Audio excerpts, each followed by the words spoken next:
Here we're gonna look at a few situations in my match against Dennis Orculo from the Whirlpool Masters a few years back, the Masters that I won.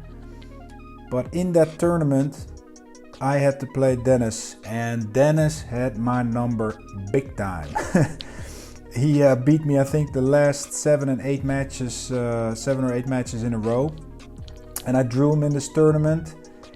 And I wasn't too pleased because I knew my form wasn't really there yet because of the injury I had faced. I had prepared, of course, very lightly to not do more damage to the elbow that was recovering. So in this match, this is a second round match, I fell behind 5-3 and I made a bunch of errors.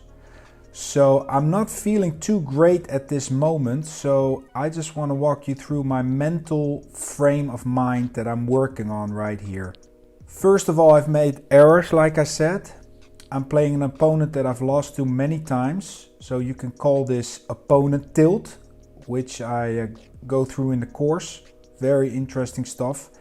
And my method of not playing Dennis, but playing the game, is actually super focusing on the execution of the game. So I'm focusing right here, what I was doing in the chair when we started this video, is I'm focusing on breathing, I'm focusing on my game plan. So my internal discussions, my internal talk is like, try to execute the shots as good as you can, try to be composed as much as you can. That's the things I'm saying to myself in the chair, and I'm focusing a lot on my breathing because I'm not feeling comfortable at this moment. On that shot there, all I could do is try to separate the balls, create distance. Hopefully the one was going back up table, which it didn't. So I'm sticking to my guns. I'm thinking well right here. That's where the breathing kicks in. If you're breathing well, you get enough oxygen into your brain to keep thinking straight. Because if you start panicking and your breathing goes down, that's when your mind starts going down. So Dennis didn't fully hook me, but I still have to kick at this ball. And again, I'm thinking pretty clearly here. I want to hit it 2 rails from behind, boom, and I want to get it by that 3. And to the 4, 5, 9, which just doesn't work. But once again, good thinking, so I'm not as disappointed there. I'm trying my best. I'm still leaving him a tough shot. So let's see what happens here on this shot. Dennis chooses to jack it up, elevate the cue stick. I think maybe here I would prefer to roll the ball and just go into the 3 and take it from there, because jacking up when you're so short to the rail is really difficult. But if you're feeling good, of course, you can do it. And Dennis is one of the better shot makers on the tour.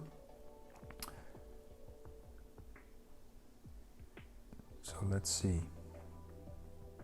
He rattles that ball. And here is an opportunity for me to get back into this match. It's a race to 8, so this is a pivotal game. If I lose this game, I'm down 6-3. He's breaking. He's probably feeling a lot better then. Now it's 5-3, my shot. So now I reverse the feeling a little bit. I'm happy that I get this opportunity, but it's not really an easy layout. As you can see, the 4 ball, I can't make it here in this right corner. The 5 is blocking it, and I couldn't make it in the left corner either. So I had to get an angle like I did here to get to the other side of the 4 and try to make it in the side pocket.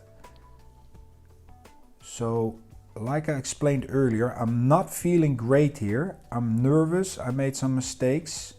But I'm sticking to my game plan, I'm sticking to my breathing, and I'm trying to play the game as good as I can. That's all I'm thinking here. Take baby steps, one shot at a time, guys. That's sometimes all you can do when you're feeling a little bit poor or a little bit weak. I should say.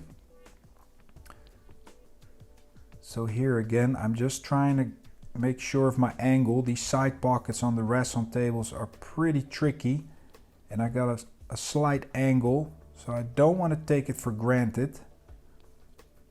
I just want to stay under the 6, so now I can come off the side rail and put myself in good line, right? When you're feeling the pressure and things are tough, try to keep it as simple as possible. Stay in line. That's your game plan there, right? I'm a little bit straight in, so I can do all kind of crazy stuff here. I can bounce it off the rail. I can draw it all the way back, but I'm thinking, you know what? I kind of have position already. The 8 ball goes in both corner pockets.